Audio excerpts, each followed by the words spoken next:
Meu irmão e minha irmã, não brinquem com o pecado, porque ele vai acabar matando você. Fica comigo até o final que eu vou te mostrar o porquê disso. Sabe, gente, eu tenho visto muitas, mas muitas pessoas que frequentam a igreja e estão brincando com algo tão sério que é o pecado. Elas pensam, né, acreditam naquela mentira do diabo dizendo que não tem problema não você conversar com fulano, não tem problema você assistir esse tipo de conteúdo, sabe, você tocar nesse tipo de assunto, porque isso não vai te influenciar. Ouvir esse tipo de música, não, essa música não vai te levar a cometer aquele pecado, a pensar naquela pessoa que você não deveria pensar.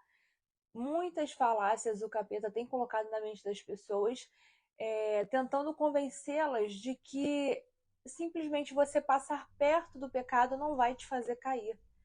E a Bíblia deixa muito claro que esse tipo de situação só te leva para o abismo.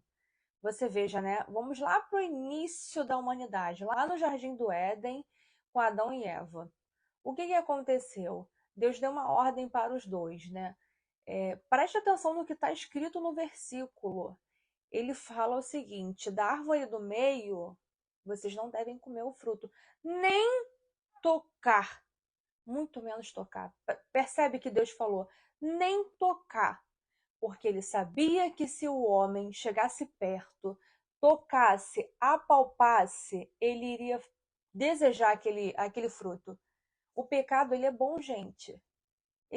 A carne grita por ele, ele é gostoso, desejável. É muito difícil nós passarmos próximo dele e não cairmos.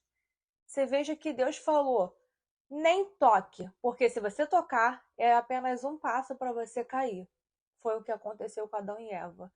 A Eva tocou no fruto, né, sob a orientação da serpente, viu que nada tinha acontecido com ela, passou perto, né, viu que nada tinha acontecido com ela, comeu o fruto e por causa desse erro, toda a humanidade foi condenada.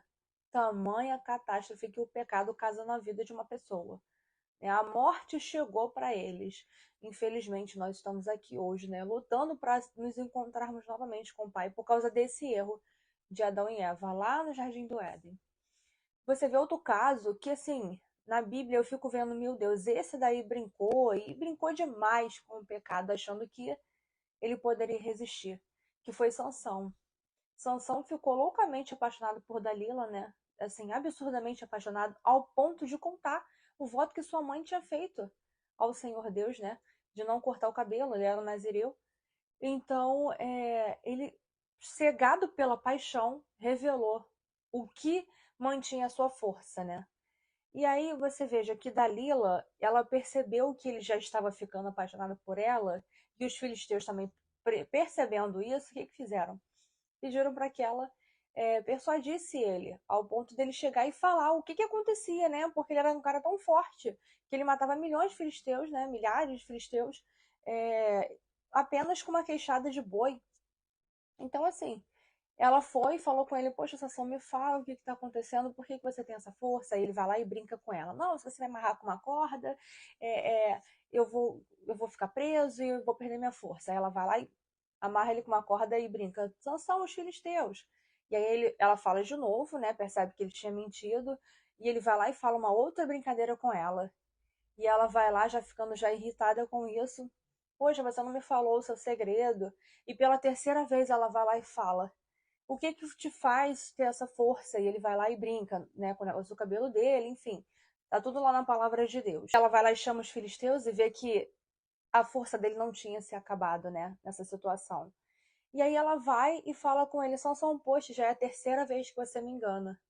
É a terceira vez que você me engana.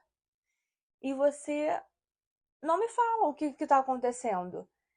Poxa, isso tá me entristecendo. Enfim, ele vai lá e, tomado pela paixão, revela para ela todo o segredo e ela percebe que tomou o coração dele naquele momento. E aí ela vai e consegue concretizar os planos, né? Corta os cabelos dele, o espírito do Senhor sai, né? Porque a força não está no cabelo, mas sim no espírito do Senhor que se apossava dele. Ele sai de Dalila, sai de Sansão e E os filisteus conseguem pegar ele e a primeira coisa que eles fazem é furar os olhos dele, cega Sansão. Você vê o que o pecado causa na vida de uma pessoa.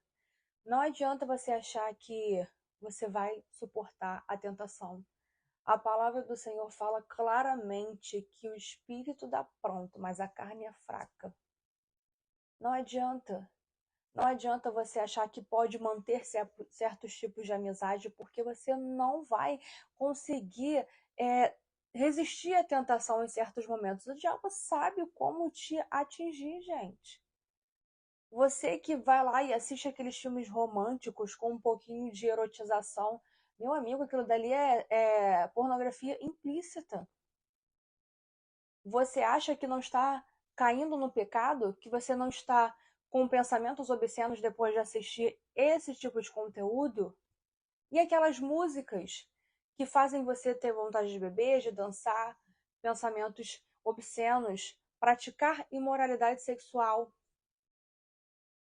Todas essas coisas que vão te levar a passar próximo do pecado, você tem que abominar da sua vida. Abominar, porque a palavra de Deus já fala, a carne ela milita contra o espírito o tempo todo. Você precisa tomar a sua posição de filho, de servo diante do Senhor. Porque se não for assim, você jamais vai ter, no plano espiritual, sequer nenhuma autoridade, sabe? Satanás vai olhar para você e vai brincar com a sua vida. Porque você dá legalidade para ele atuar na sua vida. Não adianta, gente. É isso que o diabo quer. Ficar te enganando. Você achando que está ali servindo a Deus, fazendo a vontade do Senhor, mas está nas mãos dele. Olha só, que inferno viver dessa forma. Achando que está agradando a Deus, mas não está. Meus irmãos, acordem. Nós vivemos 24 horas numa batalha espiritual. Precisamos ter consagração o tempo todo. Nós vivemos no mundo espiritual, porém estamos na carne ainda. Mas tudo o que acontece nesse mundo está acontecendo no plano espiritual. Vamos acordar e entender que nós vivemos numa batalha espiritual constante. Devemos nos consagrar, ter autoridade no mundo espiritual, porque quando você falar para Satanás, sai em nome de Jesus, ele tem que sair. Ele sabe que não está falando com qualquer pessoa, ele sabe que ali é um servo ungido do Senhor. E é para isso que o Senhor nos chamou, para fazer a obra dele aqui na terra. Então, em nome de Jesus, tome postura na sua vida espiritual, tome postura, abomine o pecado, ele tem que ser arrancado da raiz. Tira essa maçã podre da sua vida, tira quem precisar ser tirado, exclui as playlists de músicas que precisam ser retiradas da sua vida, deixa de frequentar certos ambientes, se encha e se preencha das coisas do reino, porque é para isso que o Senhor nos chamou. Em nome de Jesus, muito cuidado, porque o pecado pode custar a sua vida. Que Deus te abençoe.